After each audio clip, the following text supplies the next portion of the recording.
Now, we are constantly being bombarded with these green initiatives. I mean, we're encouraged to separate the rubbish into different bins, which will then apparently be recycled and reused.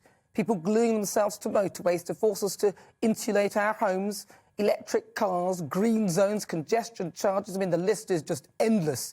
Then there are the messages of planetary destruction. Greta Thunberg preaching that the end of the world is nigh to a load of children in front of a backdrop of images of displaced solitary polar bears clinging to the last bits of ice as we're told that the ice caps are melting. There's the story and the sad images of koalas looking for sanctuary after their homes, i.e. the trees, have been destroyed, and raging forest fires, and the destruction of the Amazon by big business, the lungs of the world being extinguished, and a message that if we don't stop the cows from farting and eat a load of green stuff, that we'll all go to hell in a handcart and a big cloud of methane gas. And, of course, it's all our fault. So it will come as no great surprise to learn that a lot of young people are suffering from what is now termed eco-anxiety. And to be honest, I've got a bit of that myself. I mean, you know the feeling when you've put something in the wrong bin? I mean, you literally want to climb in and take it out, or the confusion as to which bin it should actually be in. So you put it in the bin, and if you get it wrong or you apparently don't rinse the thing, then it ends up in a landfill ananyway, and so your efforts are in vain. I mean, it's just so confusing. Campaigns like Keep Britain Tidy, which is actually doing something in schools. They've got an eco-schools programme to encourage young people to look after the planet as the eco-anxiety takes hold.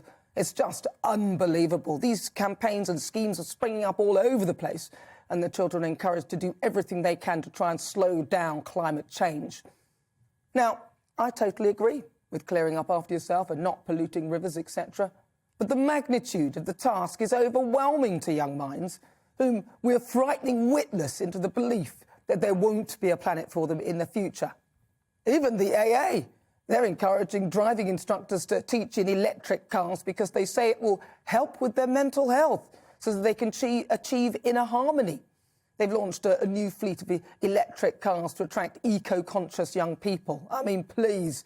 They actually did a study on their instructors in 2018 and found that the drivers with electric cars concentrated better, had a more consistent heart rate, and 80% of those drivers agreed that they would be up for switching because although it made their franchise more expensive, they would save on the fuel and running costs. Really? Have they forgotten about diesel?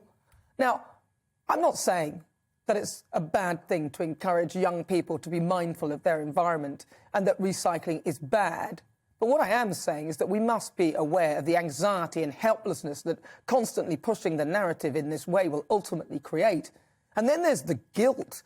Young people will struggle to reconcile their desire to save the planet with their need to enjoy everything that the planet has to offer. Things like fast fashion, for example, and all the elements of the technological era. I mean, let's face it, if we keep getting it wrong anyway, it's all so half-hearted. I mean, we got diesel wrong.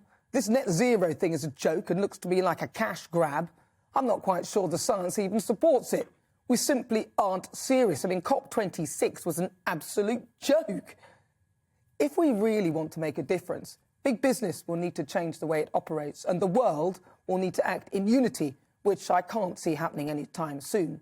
Let's just do the best we can and just give each other a break.